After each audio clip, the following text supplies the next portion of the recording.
Vous écoutez Profil sur Arte Radio.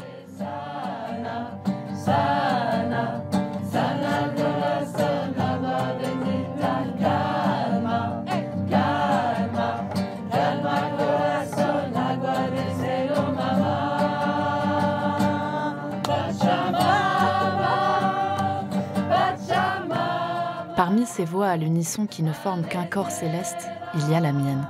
Je suis à Bâle. Je suis au Rainbow Gathering, ou Rassemblement Arc-en-Ciel, une réunion de milliers de hippies qui se tient une fois par an dans un endroit reculé de la civilisation, pendant un cycle de lune, soit 28 jours. Je suis sous un tipi dans les montagnes des Pyrénées. Il fait un froid glacial dehors, on est toutes et tous pieds nus, assis en position du lotus, les jambes croisées autour d'un feu, et on s'époumonne à chanter la terre-mère en espagnol. Si je suis là, c'est parce que moi aussi, j'aimerais bien être une hippie. Pas une hippie de l'ancien temps, mais parmi les nouveaux, les néo-hippies qui vivent parmi nous, héritiers contemporains des mouvements des années 60. Vous voyez ceux qui brûlent de la sauge et qui font de l'acro-yoga? Bon, je le suis déjà un peu, on n'arrive pas là-bas par hasard, mais je suis pas encore une hippie accomplie. Il y a des choses qui m'attirent dans leur mode de vie, leur manière d'être au monde, mais je trouve aussi que dans ces cercles, il n'y a pas toujours la place pour l'humour, alors que c'est central pour moi. Et de temps à autre, mon troisième œil me regarde, me juge et me susurre à l'oreille. C'est ridicule. Ridicule. Du coup, je me sens un peu inapte à la spiritualité, et une question brûlante me taraude. Peut-on être hippie et avoir du second degré? Est-ce que j'arriverai un jour à connecter avec la Pachamama? Ou est-ce que je resterai toujours une alien en terre hippie?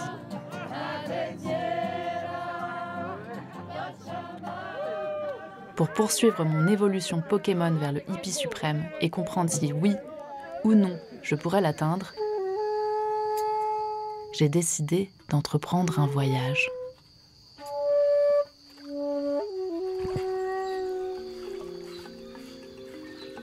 On m'a parlé d'une île mystérieuse, dans un pays lointain.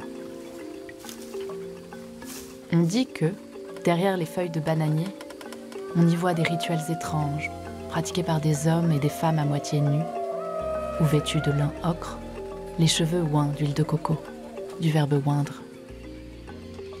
Une île où résonnent les chants des oiseaux tropicaux, les tambours et le vent. Une île qui sent le cacao, le tabac froid, la citronnelle et le soufre. Une île où s'entremêlent les lianes, l'écorce et le bois.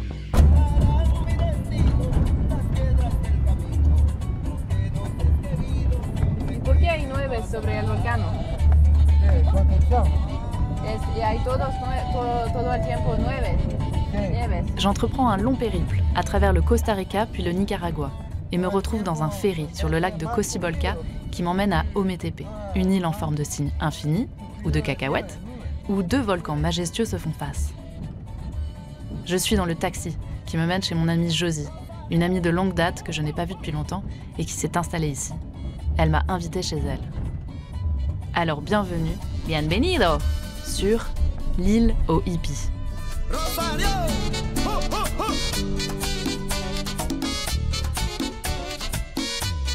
Peace and LOL. Un documentaire de Marie-François, réalisé par Anna Bui.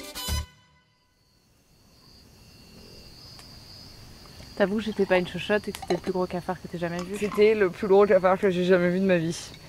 Il faisait la taille d'un poing. Je pense que c'est la mère de tous les cafards qui n'ont jamais existé dans la région. Je pense que c'est un cafard centenaire. Et il s'est d'ailleurs faufilé sous le matelas, ce qui ne me rassure pas pour la nuit à venir. Dis pas ça. C'est comme ça arrive. Écoute, ça Tu l'as vu se faufiler sous le matelas? Il s'est faufilé. Il s'est faufiltré, il s'est infiltré en se faufilant. Je pense que quand j'avais un truc sur mon bras et que je l'ai jarté, c'est possible que c'était lui. C'est possible. Enfin, elle. C'est the motherlode of all cockroaches. On est sous la petite hutte de sorcière en toile noire de Josie. Il y a des tapis, un matelas, des bougies à dégoulinée intense et un foyer de feu où on est en train de cuisiner. Souffle des dragons. Autour de nous, dans la pénombre, des perroquets qui font dodo, des mygales, scorpions et autres confrères et consoeurs, une forêt comestible en devenir, les prémices d'une maison en bois et terre-paille, et une douche à ciel ouvert entourée de bananiers. Ici, pas d'électricité, pas de mur, pas de chocobon. Ah, ça a l'air délicieux ça. Je pense que ça va être pas mal. Elle vit ici seule, mais n'est quasiment jamais seule car il y a toujours du monde de passage. Quand j'étais seule en ville, j'avais tendance à vraiment m'angoisser sur l'esthétique de la ville. T'es seule dans ce qui est essentiellement une boîte, qui souvent est blanche, et ton regard se porte sur, si ce n'est sur du contenu multimédia, sur un mur qui est blanc. C'est pas quelque chose sur lequel tu peux laisser errer le regard pendant très longtemps. T'as pas énormément de bruit qui ne soit pas des bruits de la ville. Du coup, être seule dans la nature, déjà, ça m'enlève de cette angoisse. Et que tout ce que je regarde, c'est vert, c'est rond. Quand t'es seule dans la nature, t'es jamais seule. Tu te rends compte du milliers de bébêtes qui sont autour de toi, du nombre de bruits, d'oiseaux, d'insectes. C'est ça que j'admire chez Josie, sa sagesse du hippie. Même si c'est que là, elle se sent pas seule parce qu'il y a des cafards qui grouillent sous son matelas. C'est ça la vraie Sa différence. sagesse et le fait qu'elle développe plein de savoirs, comme elle dit, utiles et inutiles. T'as yoga, permaculture. Médecine naturelle. On feuillette son grimoire. Cosmétique naturelle, la fermentation naturelle. Il y a de l'ayurveda, il y a des chansons, des poèmes. Physiologie du stretching. Ils sont pas mal tes croquis. N'est-ce pas? Je lui demande sa définition d'un hippie. Mais avant, je fais une incartade historique. La contre-culture hippie est née aux États-Unis en protestation contre la guerre du Vietnam. Puis quelques années plus tard est venue la culture New Age, une sorte d'émanation moins contestataire, plus tournée autour de la spiritualité et du bien-être. Moi, ça m'intéresse de savoir, pour elle, c'est quoi un hippie aujourd'hui? Donc la définition d'un hippie, c'est compliqué, mais je pense que ce qu'on entend communément quand on parle de hippie, c'est quelqu'un qui s'est peut-être un petit peu séparé du système traditionnel, d'un style de vie plus consommateur, qui vit dans la nature, ou en tout cas au plus proche d'un état de nature qui est un peu romancé, bien sûr. C'est une utopie, évidemment. Qui est pacifiste et qui peut-être même a des aspirations à une spiritualité, à un développement personnel. Après, est-ce qu'il faut courir pieds nus en lin blanc dans la jungle, parfumé au patchouli pour être un hippie? Je ne pense pas. Je pense qu'on a plein de hippies en ville. Et même des hippies qui, le soir avant de s'endormir, rechargent leur téléphone dans la ferme d'à côté pour regarder du bread porn. C'est une vidéo de baguettes de pain chaude qui croustille dans sa main. Ah, ça me fait cambrer les reins. C'est hyper sexy. Ce soir, on se couche à pas d'heure.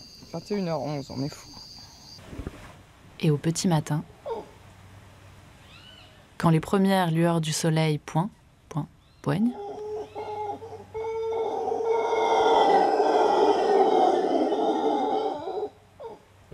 ça m'a réveillée. C'est les singes hurleurs. Ils sont très gentils, hein, au demeurant. Et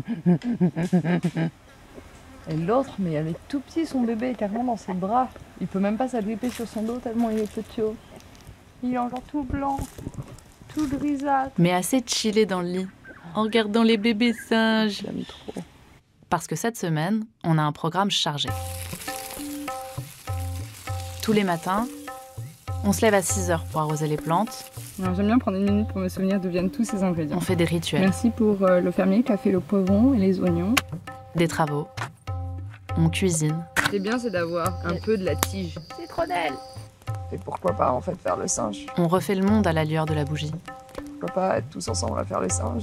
On chante. Pachamama, Oh la barbe! Pas encore Pachamama. I'm coming home to the place where I belong. Ça fait 2 ans que Josie vit ici. Elle aimerait qu'à terme, cet endroit soit une forêt comestible. Et ça, c'est de l'achioté. Alors l'achioté, ça fait une petite baie rouge. Et que surtout quand elle est fraîche, cette baie, mais une fois qu'elle est sèche, on peut aussi la mettre dans un mortier avec de l'eau pour faire une pâte ou de l'huile. C'est un pigment rouge qui est très puissant.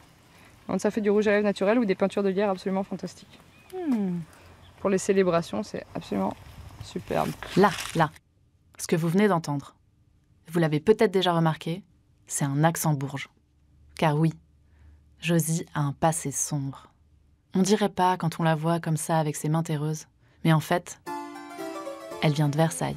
Elle s'appelle Joséphine sur son passeport et elle a bossé pour le grand capitalisme.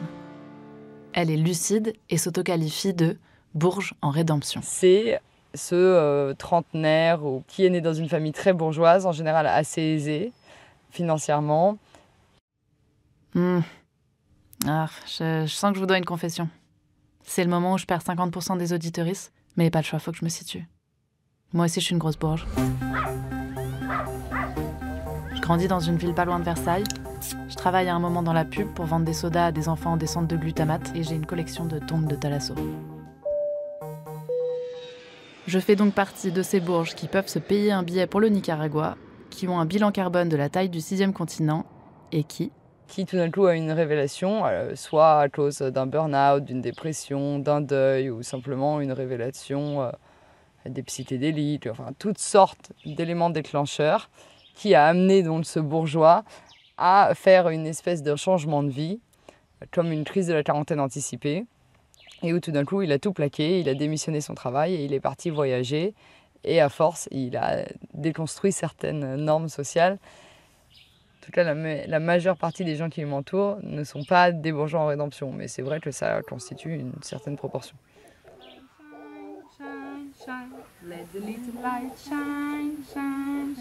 Pour Josie, c'est suite au décès de son père et à une dépression qu'elle entame sa rédemption. Elle commence une pratique spirituelle qui lui fait voir le bout du tunnel. Pour moi, pas d'élément déclencheur, mais une lente rédemption vers plus de gauchisme. Ce qui m'a donné envie d'aller chez les hippies, c'est d'expérimenter un mode de vie que j'imagine moins destructeur et apprendre des savoirs réellement pratiques, comme savoir construire une mangeoire à oiseaux par exemple, ou faire des crop tops en macramé. J'ai aussi envie d'apprendre à être mieux avec moi-même et les autres, sortir d'un monde de non-dits, de tabous et de mauvaise communication. Et allez, je vais le dire, j'ai envie d'être un esprit sain dans un corps sain. Pour faire une petite mise en garde, certaines personnes qui se tournent vers la culture New Age peuvent être à un moment vulnérable de leur vie. Et il faut faire attention aux tentatives de manipulation par les gens un peu trop zélés à dominer leur prochain, ou les charognes attirés par l'appât du gain. Mais peut-être que le second degré, qui est une manière de prendre du recul, nous invite à trier le bon quinoa du blé transgénique. Et Josie ne s'y méprend pas. C'est ce que j'appelle le spiritual bingo. C'est le bingo de la vie spirituelle, c'est-à-dire que les gens qui arrivent à, dans une phrase, te placer chakra, s'ouvrir, le cœur, quelque chose à propos d'être dans un état naturel, s'enraciner, mère nature. Et parfois, vraiment, il y a des gens qui sont très très forts au bingo spirituel. En une phrase, ils peuvent tous te les placer. Et il n'y a aucune substance qui est transmise. Et du coup, j'ai inventé ce conte fantasque et fantaisiste et aussi fantasmé, donc qui n'existe pas, et qui s'appelle Shit Hippie Say, donc c'est merde que nous les hippies on dit. Et c'est une collection de phrases que j'ai vraiment entendues autour de moi prononcées au premier degré, mais qui, dès qu'on prend un peu de recul, deviennent vraiment humoristiques. C'est une très bonne réponse. Je sens que chez Josie, je ne suis pas au cœur du réacteur et qu'il me faut aller découvrir le reste de cette île mystérieuse. Je vais passer 1 mois dans une communauté hippie près de chez Josie qu'elle m'a conseillée.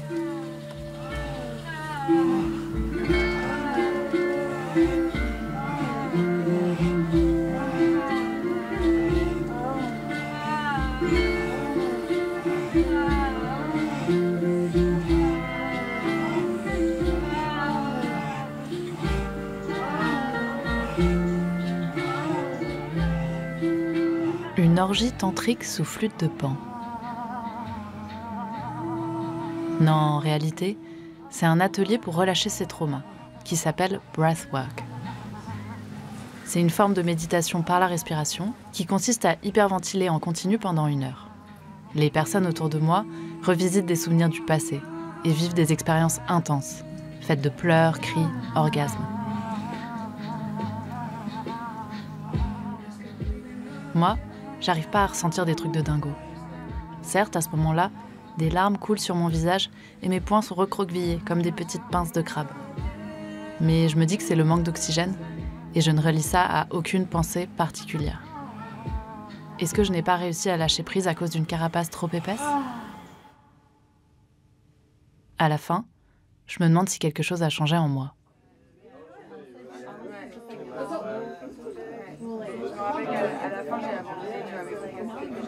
Des ateliers comme celui-ci, il y en a tous les jours. On est une trentaine dans la communauté et n'importe qui peut proposer des activités. Musique, danse, construction de labyrinthes, lecture des lignes de la main, tout dépend de ce qu'on a à offrir. C'est un mélange entre une colonie de vacances ésotérique et un centre de retraite autogéré.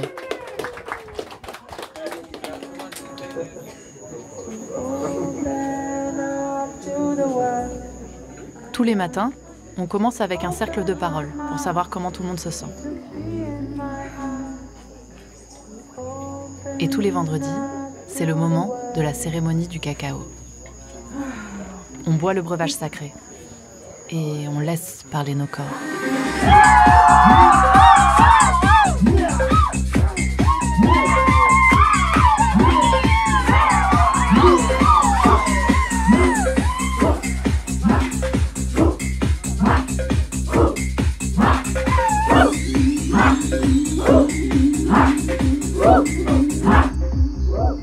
Je profite de la teuf pour faire un aparté.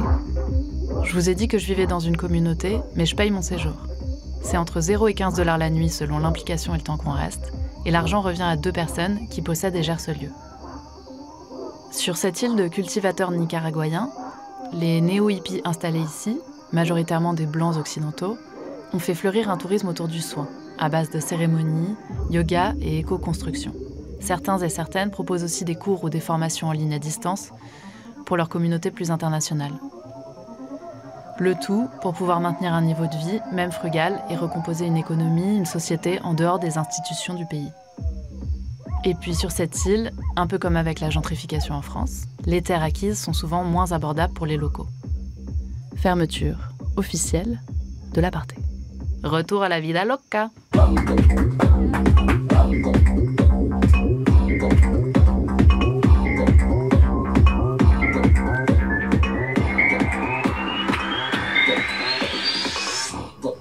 Bon, faut pas trop que je me laisse aller. J'ai une investigation à poursuivre et le devoir m'appelle. Je décide d'interroger d'autres congénères sur mon sujet et de commencer par Alaya, un Québécois avec qui je me suis liée d'amitié. On s'éloigne de l'agitation pour discuter et pour le coup, lui, c'est un descendant de hippie. Il a toujours baigné là-dedans et me raconte son histoire du tout début, en fait, par le commencement. Mon père, Hank, qui vient de l'Allemagne, puis ma mère, Caroline, du Québec, ils sont allés dans un Rainbow Gathering. Ils ont fait l'amour à ce moment-là, puis c'est là qu'ils m'ont créé, au Québec, dans le bois. Quelques mois plus tard, ses parents se retrouvent à Hawaï.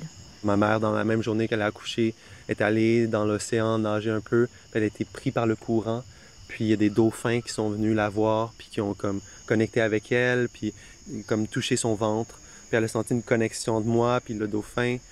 Mais elle était aussi apeurée, elle réalisait qu'elle était prise par le courant. Mais finalement, mon père est venu la ramener. Puis là, pas longtemps après ça, elle sentait « Oh, OK, je pense que je vais accoucher bientôt. » À ma surprise, Alaya n'aime pas le terme « hippie », qui le met dans une boîte. Et en même temps, mea culpa, lorem ipsum, c'est moi qui mets tout le monde dans une boîte pour des besoins narratifs. Rares sont celles et ceux qui revendiquent cette imagerie un peu désuète, parfois moquée ou vue péjorativement. Moi, je pense que c'est la vision que une partie de la société a des hippies qui vont juger « Ah, c'est des rêveurs, c'est des gens qui veulent pas travailler, qui sont paresseux. » C'est comme il y a des stéréotypes qui sont vrais pour certaines personnes qui sont hippies, qui sont sales, qui se lavent pas, qui puent, qui n'ont pas une bonne hygiène. Il y en a qui sont de même. Puis il y a des hippies qui se lavent, qui ont une bonne hygiène. Et toi, tu te laves? Ouais. Ouais, j'adore me laver. J'utilise pas tant souvent du savon, mais quand je sens, OK, là, j'ai besoin de savon, je vais utiliser du savon tout le temps naturel. Je sens tout de suite l'impact. J'utilise seulement des produits le plus naturels possible. Je lui demande quel est son rapport à la spiritualité. Aussi de revenir à la respiration, pour moi, c'est une grosse part de la spiritualité. C'est ma relation. C'est comme revenir à ma relation avec la vie elle-même. de vraiment sentir qu'est-ce qui résonne, qu'est-ce qui est vrai, puis de le sentir dans mon corps, dans mon âme. J'aime bien parce qu'on a vraiment un background sonore de rave party là. Ouais, en plus. Ouais. Mais on est en dessous d'un manguier au Nicaragua. À côté d'Alaya, j'ai un peu l'impression d'être un monstre de cynisme.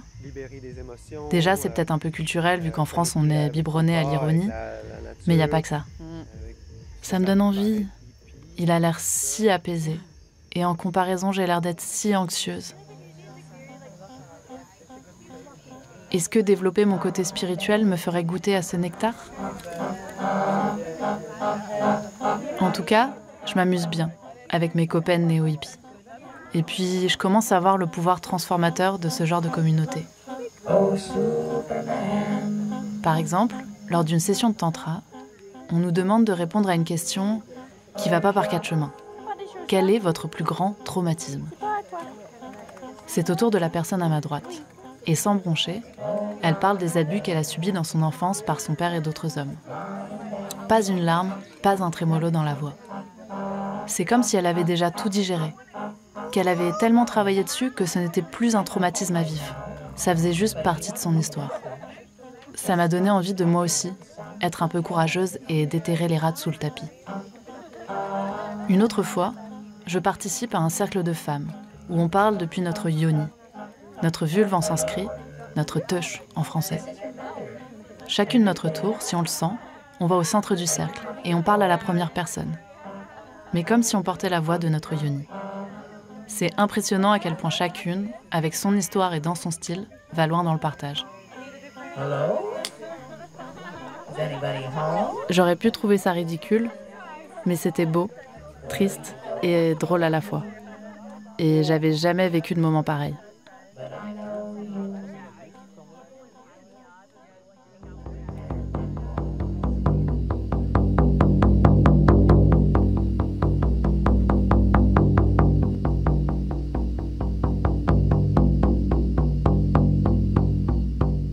Ce tambour, c'est celui de Pierre, installé sur l'île depuis 1 an.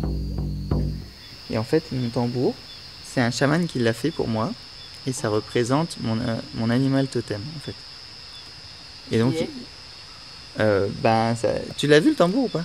Non, je l'ai vu que de nuit là. Ah ouais, c'est ça. Bah, tu jureras par toi-même quand tu verras le tambour si tu le vois un jour. Je l'ai jamais vu.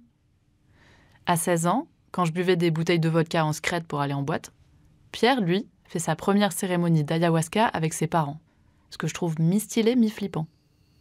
Elle était officiée par un chaman venu d'Espagne.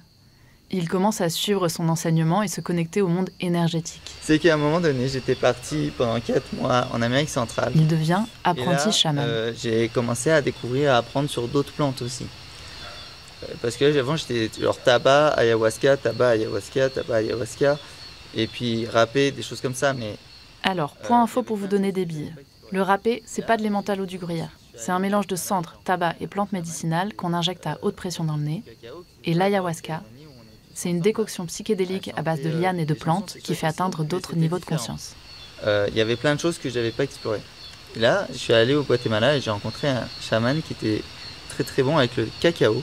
Et j'ai vécu des trucs de dingue avec le cacao. Quand on sait comment utiliser, c'est une vraie plante, on faisait des vraies cérémonies. C'est vraiment débile hein, l'histoire. C'est que là, quand tu prends du cacao, t'es plus high. Donc c'est le fun d'avoir du sexe avec quelqu'un, tu vois.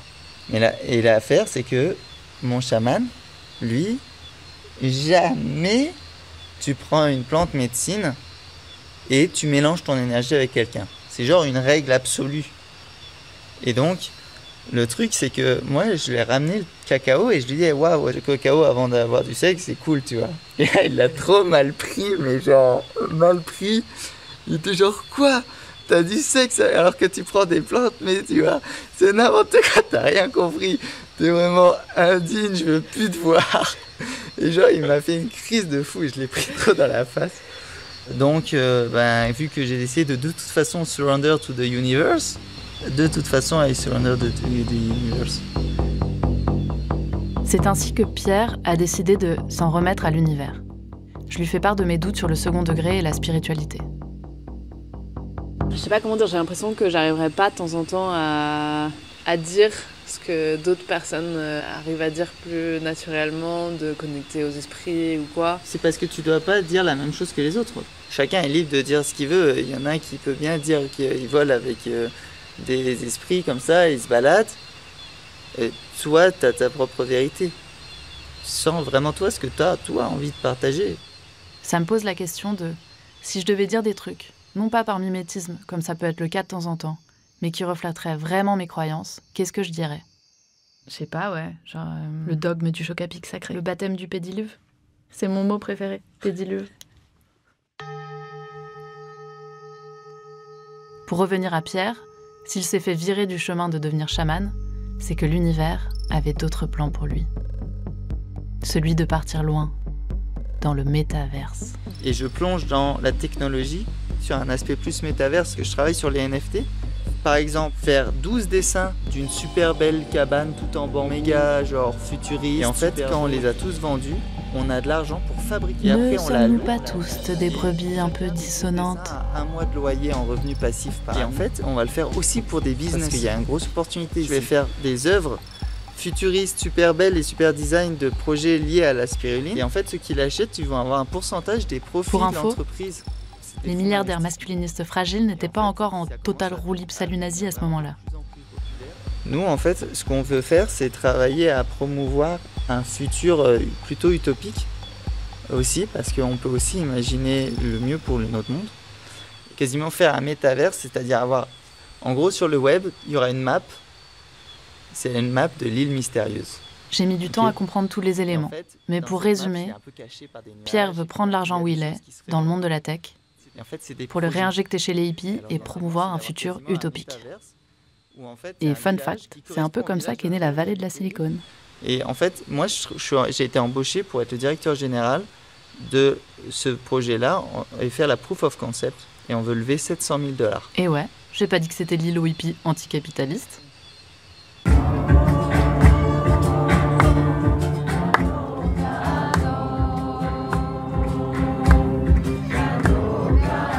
On a peut-être l'image un peu fantasmée du hippie anticapitaliste, mais le mouvement a toujours été disparate. Et attention, je prends ma casquette de sociologue de comptoir et je la mets sur la tête. Un changement politique systémique révolutionnaire n'a jamais été complètement au cœur de l'idéologie hippie. Et ça s'est plutôt joué à des échelles locales, dans les marges. De ce que j'observe ici, c'est une bolasse en dehors du système, une bolasse dedans.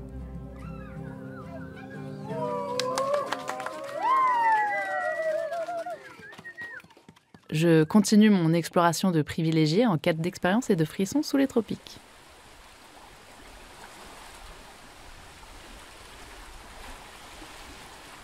C'est ainsi que je me retrouve chez Margot, une Belge qui tient un lieu de permaculture et de retraite avec son mari. Arrivée au Nicaragua il y a une dizaine d'années un peu par hasard, elle y est restée après avoir fait la rencontre de Matute, un Nicaraguayen avec qui elle a aujourd'hui un enfant. Occasionnellement, elles organisent des cérémonies pour leurs amis et initiés de passage. Quand j'arrive, Margot me propose gentiment de participer à une cérémonie de champignons psychédéliques qui durera toute la nuit. C'est elle qui mènera la danse et c'est Pierre, entendu plus tôt, qui servira la soupe de champi. Là, on me sert le fameux râpé.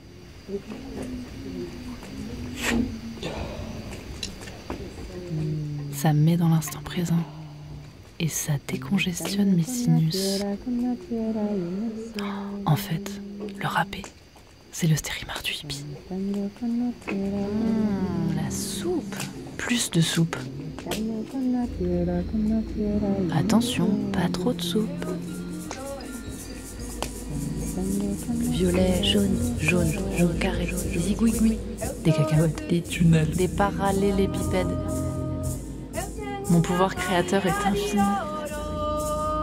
Je pourrais être graphiste en fait. J'arriverai jamais à comprendre vraiment un autre être humain. À être dans sa tête. Au fait, ça fait combien de temps que j'ai pas bu d'eau? Et de soupe, et de soupe, et de soupe.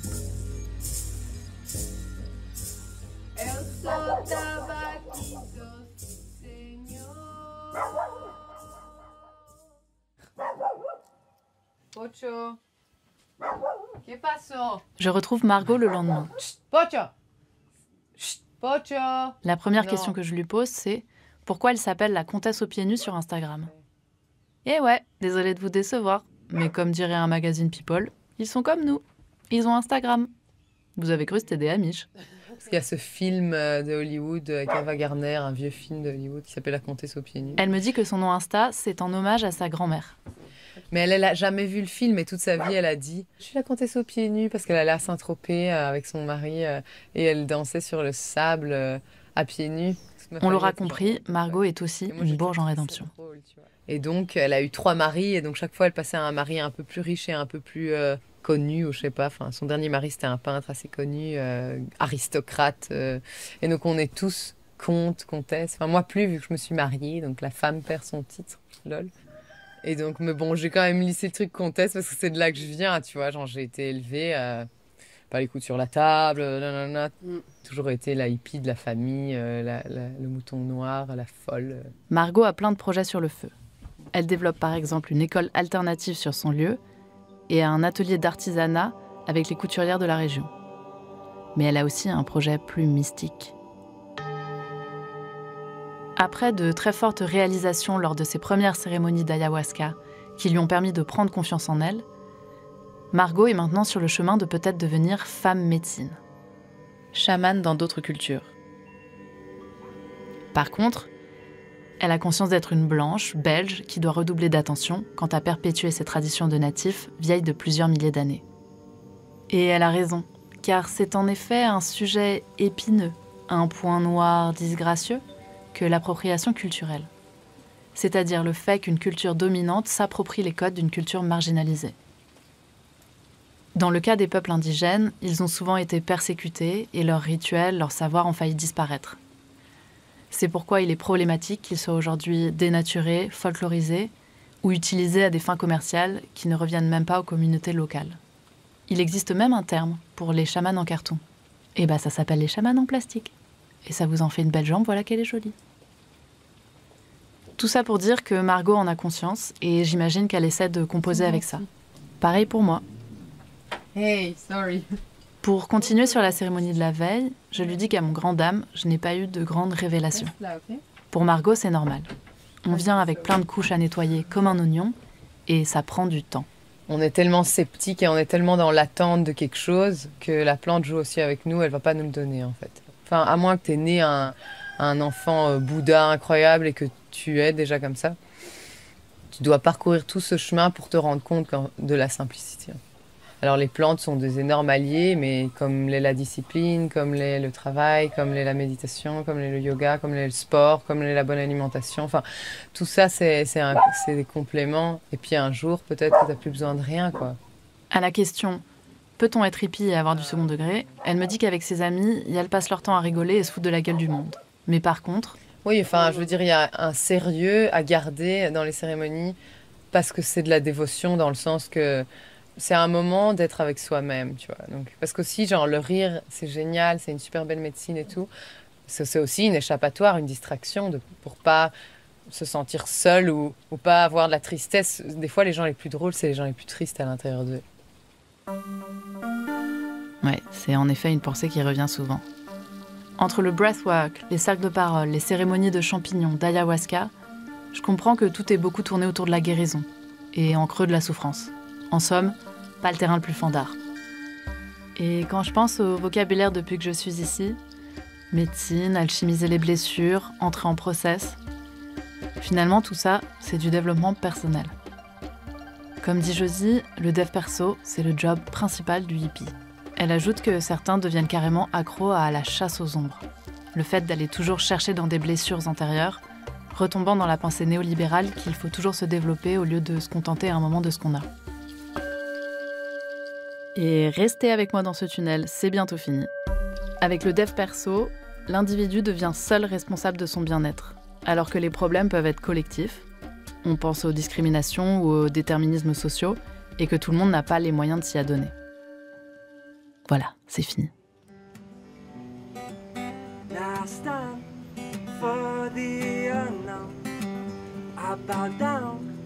Pour ma part, je me demande si une fois rentrée, J'aurais envie de continuer à peler les couches de mon échalote intérieure pour arriver aux petits germes verts indigestes. Ou est-ce que je préfère rester dans l'ignorance? Voire un doute persiste. Est-ce qu'il y a une possibilité que même en cherchant, je ne trouve rien?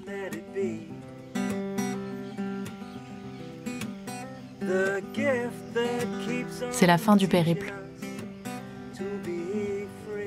Le soleil se couche sur le volcan au son des perroquets fous.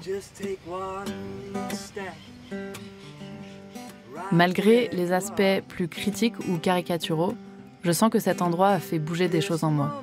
Et je m'y suis sentie particulièrement heureuse et vivante. Et en même temps, qui ne le serait pas en vacances à se dorer la nouillasse. Je sais que ce que je vais dire est nunuche, mais je sens que cette île vient de gagner une place spéciale dans mon corazón.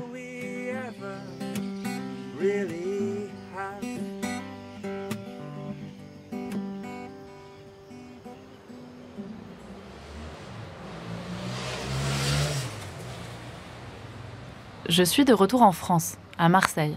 Bonsoir, bonjour. Et s'il y a bien une personne avec qui j'aurais aimé vivre cette aventure, c'est mon ami Raph. Tu me prends au sortir du... Il a vécu un peu la même chose, mais à Tulum, au Mexique. Une autre mec des hippies, mais version jet-set américaine. Bon, marrant, ce délire, t'as déjà fait? Il m'envoie des vocaux quand il sort d'une session de breathwork, me dit qu'il a respiré comme un cochon, qu'il a trop kiffé, mais qu'il y a toujours 2-3 personnes irritantes qui lui disent merci de manière appuyée, les deux mains en signe de prière sur le front. Tu vois le geste que je suis en train de mimer? Bref, mais à part ça, tout va bien. Je me devais de discuter avec lui. Ok, bref. Et du coup, attends, c'est quoi qu'on cherche là? Une conclusion à ce reportage? Non, je sais plus. En vrai. Ou juste on discute à bâton rompu, une guitare à la main. C'est ça le titre de ton podcast. Discussion bâton rompu, guitare à la main. Avec Raphaël. Je n'étais rien et voilà qu'aujourd'hui je suis le gardien du soleil. Putain, je suis un décalé. Et c'était discussion bâton rompu avec une guitare à la main. Ah non, mais toi, tu me parlais... J'ai fini par réussir à le lancer sur le sujet. Mais tu sais, en vrai, je me demande à quel point est-ce que la place qu'a le second degré dans le hippisme, est-ce que c'est pas le même curseur de à quel point tu y crois? En gros, genre quand tu crois à 100% à un truc, en fait, tu t'en moques pas. Et je te donne l'exemple de moi dans ma religion juive. Par exemple, le vendredi soir, on fait la prière sur le vin. Bon, je fais pas de blague sur ça parce que bon, allez, vendredi soir, on fait une prière sur le vin, ça me paraît classique. Et à contrario, un truc absurde qui t'a fait rire il y a pas longtemps. Un truc absurde qui m'a fait rire.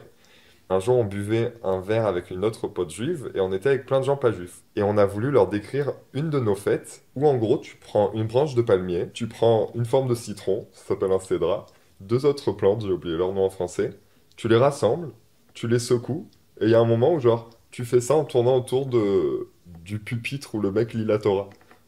Et tout le monde fait ça comme si c'était ok, tu vois. Mais jamais avant, j'avais vraiment réfléchi, mais en la décrivant, mais c'était tellement ridicule que j'étais mort de rire.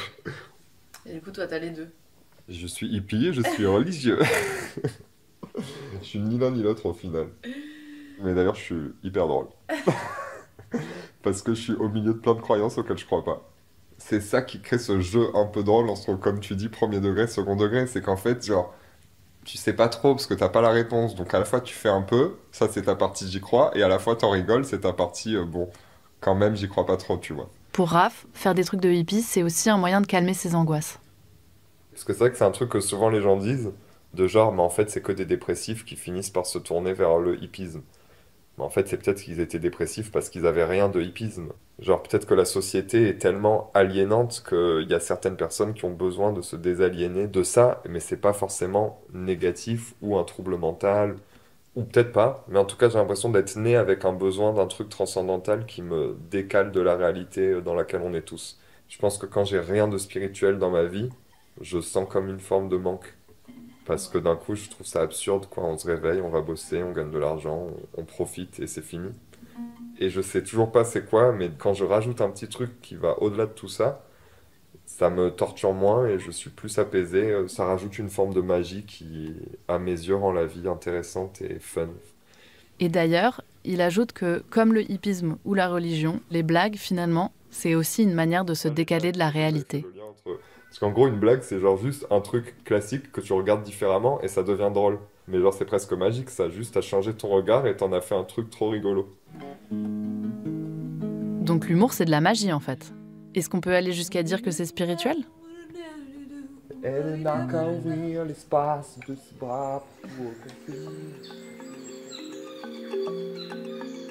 Je sais pas si, comme Raphaël, j'ai besoin d'un aspect transcendantal dans la vie. Par contre, je me retrouve dans son truc d'être perdue entre ce en quoi je crois et ce en quoi je ne crois pas. Entre les moments où il faut être sérieuse ou au second degré. Mais c'est la quête d'une vie, en fait. Aujourd'hui, je me considère pas comme hippie. J'en ai pas le mode de vie et j'en ai pas vraiment les croyances. Je pense que c'était justement un peu trop dev perso pour moi et pas assez politisé, dans le sens faire partie de la vie de la cité, comme diraient les Grecs, militer, pouvoir parler de sujets comme l'appropriation culturelle ou le genre. Chez les hippies, on entend plus parler de concepts comme le féminin sacré et le masculin sacré, deux forces à équilibrer que l'on aurait tous et toutes en nous, comme le yin et le yang, la fourchette et le couteau, la sandale et la chaussette. Moi, j'y crois pas. Je trouve ça trop essentialisant, binaire, et je sais pas si vous avez déjà vu une plaquette pour un stage de féminin sacré, mais c'est un peu gratiné. Par contre, toujours chez les hippies, il y a des choses que j'ai découvertes que je garde avec moi. Des choses qui m'ont fait du bien, que j'ai trouvées utiles, comme les espaces où on se montre vulnérable et où on crée ensemble. Du coup, pour continuer ma danse du ventre entre le premier et le second degré, au point de ne plus trop savoir où est la frontière, j'organise à la campagne avec mon amie Sarah des stages de féminin sacré. Namasté à la menthe. Namasté masca. Namasté vert. Namasté kila. Mais détourné. Tétine. On se retrouve en mixité choisie, on accouche de nouveaux prénoms. Nos prénoms. Donc moi c'est Moon Cup. Moi c'est Kukurakam. Jaya Moon. Chaussette. Spiruline. Clitome. Cyprine bleue. C'est un moment pour jouer des clichés sur le féminin et sur le sacré, mais aussi les célébrer. En tout cas, ce qu'on en imagine, on choisit ce qu'on met derrière.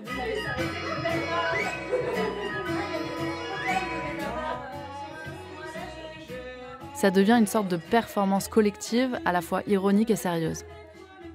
En vrac, on fait tourner le bâton de la parole passive-agressive pendant les cérémonies. On fait des lectures de Scum Manifesto ou de poèmes. 50 nuances de branlette. On fait des coiffures avec des pinces papillons, des ateliers drag king, des concours de quiche, ou encore des rituels pour venir à bout de nos monstres intérieurs en mangeant des Monster Munch. Et enfin, on laisse parler nos corps sur Benabar. Wow, c'est chaud, ça va trop loin là.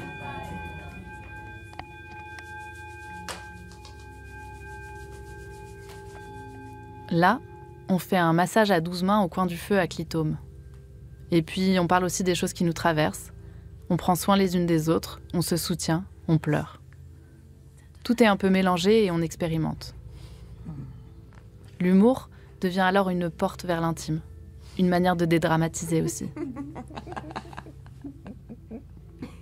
Il ne me tient plus à distance. Il me permet de communier avec mes sœurs. C'est une des manières à moi que j'ai trouvé de vivre les choses, à domicile. Et vous pouvez trouver ça ridicule, mais pour moi, ces instants, ils sont beaux, tristes et drôles à la fois. Arte Radio.